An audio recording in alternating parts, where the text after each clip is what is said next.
దినం దేవుని వాగ్దానం.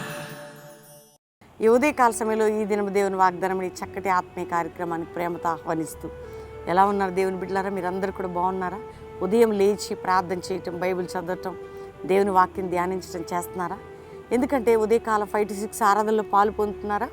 క్రిస్మస్ దినాలు కదా, ఎంజాయ్మెంట్స్, నైట్ క్యారల్స్ అయినా మనము ఈ చివరి డేస్ అంటే ప్రభు రాకడ సమయం, అంతేకాకుండా ఇయర్ ఎండింగ్ దినాల్లో నిజమే మనం క్రిస్మస్ చేసుకోవద్దని, క్రిస్మస్ లేనిదే మనకి రక్షణ దినం లేదు కదా, రక్షణ అనుభవం ఉండదు. పాపక్షమాపణ, రక్షణ, ఆయన మరణం, ఆయన జననం, ఆయన మరణం, పునరుద్ధానం, ఈ 3 చాలా ప్రాముఖ్యం. అయితే ఈరోజు మనం ప్రతి దినము కూడా దేవునితో మాట్లాడడం, వ్యక్తిగత రిలేషన్, ఆత్మ సంబంధంగా ప్రార్థన చేయటం, ప్రభుతో గడపడం, మన ఆత్మీయ జీవితాన్ని దేవుని ఎదుట సరి చేసుకోవటం, ఆత్మీయంగా ఆయన వైపు చూడడం, ప్రభుని గట్టిగా హత్తుకోవటం, దేవుని ప్రేమించటం, దేవుని సేవించటం, ఇది మీకు మేము ఉదయం రోజు మీకు నేను చెప్తున్నాను. కష్టంలో ఉన్న, బాధలు ఉన్న, దుఃఖంలో ఉన్న, వేదనలో ఉన్న, ఒంటరితనంలో ఉన్న, పోరాటాలు గుండా ఉన్న ప్రభు నమ్మదగిన వాడు.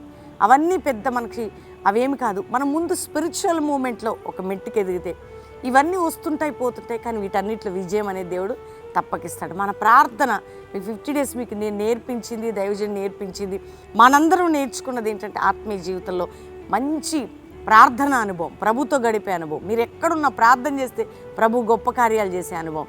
కాబట్టి ఈ దినం ఎంతమంది వాగ్దానం రిసీవ్ చేసుకుంటున్నారో శ్రేష్టమైన దేవుని మాటలు విందాం, దేవుని స్వరాన్ని విందాం. సమూయేలు మొదటి గ్రంథం 2వ అధ్యాయం 7వ వచనం. యెహోవా దారిద్ర్యమును ఐశ్వర్యమును కలుగు చేయవాడు, కృంగ చేయవాడును లేవనెత్తువాడును ఆయనే. దేవుడట ఐశ్వర్యము, దారిద్రత నేనే కలుగు చేసేవాడిని, నేనే కృంగిన వారిని లేవనెత్తేవాడను.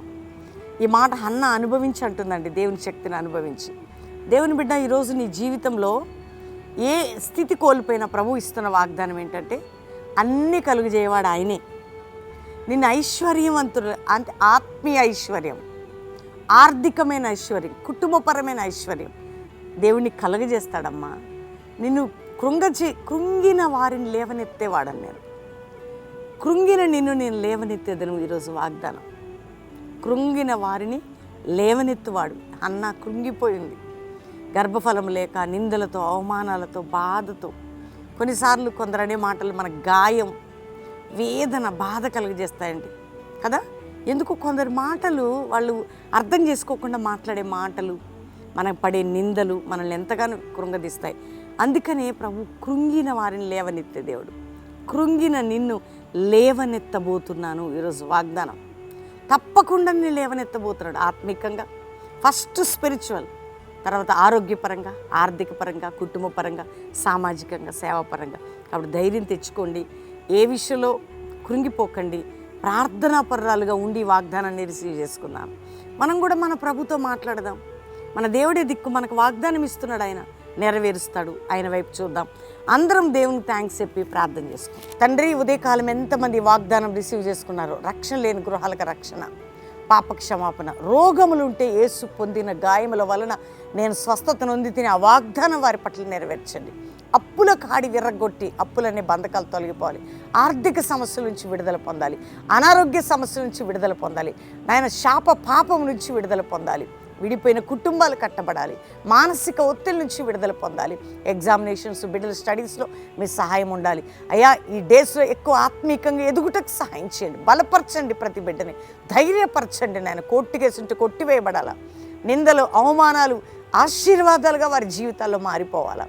ఇదిగో ప్రభా, ఎవరిది ఈరోజు మ్యారేజ్ కుటుంబానికి వాగ్దానం అనుగ్రహించండి. ఎవరిది బర్త్డేని వారిని దీవిస్తూ నీ వాగ్దానం నెరవేర్పును తీసుకొచ్చి వారిని ఆశీర్వదిస్తున్నాం.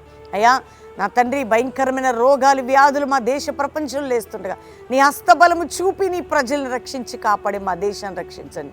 సేవకుల్ని, సేవకుల బిడ్డల్ని మీరు ప్రొటెక్ట్ చేసి కాపాడండి. సంఘాలు ఆత్మీయమైన మెలకు కలిగి ఉండే కృప దయచేసి మా అందరినీ మీరు సిద్ధపరచమని యేసు నామములో అడుగుచున్నాం తండ్రి. Amen, amen, amen. ఈ ఉదయకాలం ఎంతమంది వాగ్దానం రిసీవ్ చేసుకున్నారో అందరూ లైక్ చేయండి, షేర్ చేయండి, అందరూ ప్రార్థనలో ఉండండి, వాగ్దానాన్ని రిసీవ్ చేసుకోండి, మీ ఫ్రెండ్స్కి, మీ బంధువులకు షేర్ చేయండి. మరి యాక్చువల్గా ఈరోజు సిఎస్ఐ పీజీ కాలేజ్ 23వ తారీఖు సాయంత్రం 6 నుంచి 9 అనేది మేము ప్రకటన చేశాం. కానీ ప్రాముఖ్యమైన నా ప్రకటన వినండి. ఈరోజు మాత్రం సిఎస్ఐ పీజీ కాలేజీలో మీటింగ్ లేదు. ఎందుకంటే అక్కడ ఉన్నటువంటి గ్రౌండ్ ప్రాబ్లం, అంటే అది మన ప్రాబ్లం కాదు, గ్రౌండ్ ప్రాబ్లంను బట్టి అక్కడ వేరే కార్యక్రమాన్ని బట్టి దయచేసి ఆ ప్రోగ్రామ్ స్టాప్ చేయటం జరిగింది. మీ అందరూ కూడా దీనిని గమనించి ఈ విషయాన్ని కూడా అందరికీ షేర్ చేసి 23వ తారీఖు అంటే ఈరోజు ఆ మీటింగ్ క్యాన్సిల్ అవ్వటానికి కారణాన్ని బట్టి మీ ముందుకి ఈ విషయాన్ని నేను చెప్తున్నాను. కాబట్టి ప్రార్థించండి. ప్రభు చిత్తం అయితే మరొకసారి తప్పకుండా పెడదాం. డిసెంబర్ 25వ తారీఖు ఉదయం 7 నుంచి 9 మొదటి ఆరాధన బెల్లంపల్లిలో ప్రామిస్ ల్యాండ్లో, 9 నుంచి 11 రెండో ఆరాధన ప్రామిస్ ల్యాండ్లో బెల్లంపల్లిలో, 3వ ఆరాధన 6 నుంచి 8. ఇద్దరం ప్రామిస్ ల్యాండ్లో సాయంత్రం ఉంటాం, ఒకరం తప్పకుండా రెండో ఆరాధనలు ఉంటాం.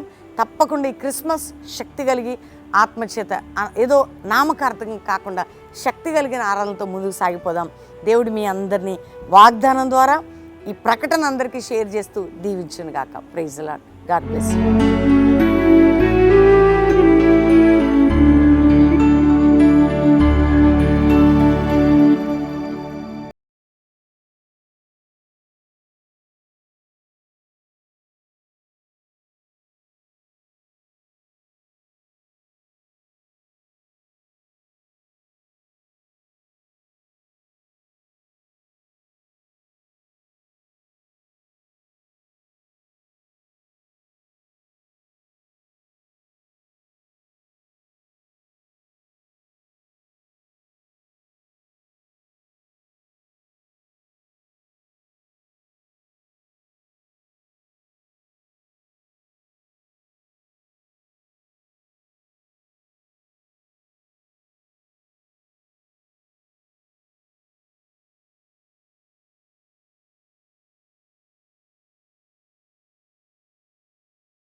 This is not an ordinary revival.